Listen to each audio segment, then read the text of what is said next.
Good morning, children. Today, this is the concluding part of chapter the Mauryan Empire. आज हम इस जो last है इसका वो बताएंगे. I will tell you in short only. I will not give you details. As the title is Mauryan Art and Architecture.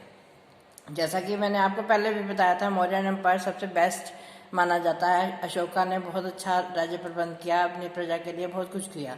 उसने बौद्ध धर्म को फैलाने के लिए भी बहुत कुछ किया और उसको फैलाने के लिए उसने जगह जगह स्टोन के पिलर्स, लोहे के स्तूपास वगैरह बनाए, जैसे सारनाथ में बनाया जो कि बनारस में है.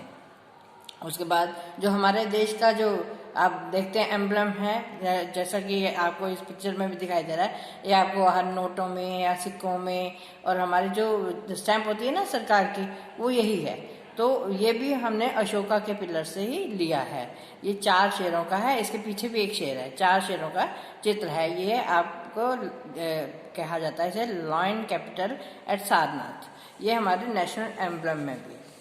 अब उसके बाद उन्होंने स्तूपास भी, जैसे मैंने बताया, विहार बनाए. विहार मतलब जहाँ पे बुद्ध और उनके मॉन्क्स वगैरह भिक्षु रहते हैं वो बनाए, जहाँ पे भिक्षुओं के लिए अलग से खाने पीने रहने सोने की व्यवस्था थी.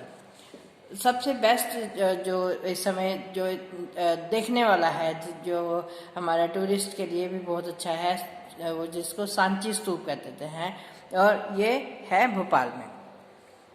अब आएगा मौर्यन एडमिनिस्ट्रेशन. अब एडमिनिस्ट्रेशन, जैसा कि मौर्यंस जितने भी थे ना राजा लोग, ये बहुत इन्होंने एडमिनिस्ट्रेशन बहुत अच्छा चलाया, प्रजा का सुख सुविधाओं का बड़ा ध्यान रखते थे.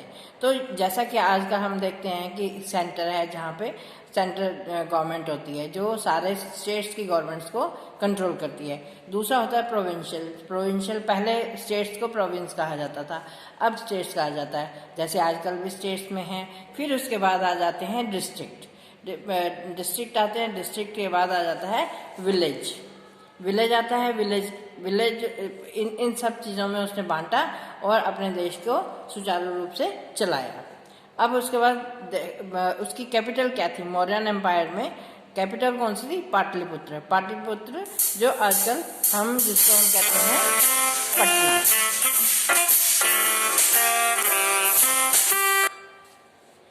जिसको हम पटना कहते हैं. इसमें it was surrounded by a wooden wall which had 64 gates and 570 towers. तो there was also a moat around the city to protect it from enemy attacks. इन्होंने अपनी राजधानी को इतना सेफ बना रखा था कि ये कोई भी इसके ऊपर अटैक नहीं कर सकता था. और इसने इन सब राज्य प्रबंध को देखने के लिए 30 मेंबर्स की एक टीम बनाई हुई थी, जो कि क्या क्या देखते थे? Comfort and security of foreigners, registration of births and deaths, inspection of manufactured goods and collection of taxes. ये सारी काम देखते थे.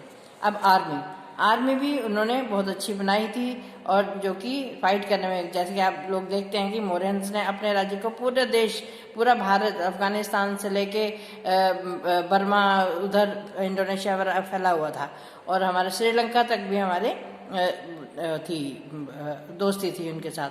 तो इस तरह से इन्होंने अपनी स्पाई सिस्टम, जो जासूसी का भी एक पूरा सिस्टम था, जो कि दूसरों इसका जासूसी करके राजा को बताया जाता था. इसी तरह से रेवेन्यू, टैक्सेशन के बिना तो कोई भी राज्य चल नहीं सकता. तो उन्होंने हर चीज़ों पे टैक्स लगाए हुए थे. लेकिन जो भी टैक्सेस थे किस के ऊपर थे? Forest, mines, customs, trade and craft पे. तो there was no tax for the monks and priest वगैरह के लिए कोई भी टैक्स नहीं था. और बताया गया है कि जो मनी कलेक्ट की जाती थी वो किसके लिए की जाती थी? Army, paying salaries to government officers, charities and on public welfare activities. और हॉस्पिटल बनाने के लिए भी इस पैसे को इस्तेमाल किया जाता था. तो वहाँ के लोग जो थे, ऑक्यूपेशन ज़्यादातर वो कलाकार थे. कलाकार मतलब जैसे लोहार, सुनार, कुम्हार, इस तरह से, और हर्ड्समैन थे. डिक्लाइन भी कैसे हुआ। डिक्लाइन ऐसे हुआ कि अशोका जो था उसकी डेथ के बाद जो रीजंस थे उसके ख़त्म होने के, उसके जो एंसेस्टर्स थे, जो बाद में, सॉरी एंसेस्टर नहीं, सक्सेसर्स होते हैं जो उसके बाद आते हैं राजा, जो बाद में आए वो सारे वीक थे। और दूसरा ये था कि गवर्नर जो थे, जहाँ, क्योंकि बहुत बड़ा देश था, बहुत बड़े देश को कंट्रोल करने के लिए बहुत सारे लोग चाहिए थे, जो कि उन्होंने एडमिनिस्ट्रेशन में नहीं किया। इसलिए जो जहाँ दूर दूर वाले थे वो अपने राज्य में इंडिपेंडेंट हो गए। तो और दूसरे राजाओं ने क्या किया, थर्ड पॉइंट, कि रोड्स को निगलेक्ट कर दिया। रोड्स खराब हो गई तो क्या हुआ, उससे व्यापार भी खराब हो गया। तो जो रेवेन्यू था, जो लगान था, जो टैक्स थे, वो बहुत कम थे, जिससे क्या था, इतनी बड़ी आदमी को मेंटेन करना मुश्किल हो गया।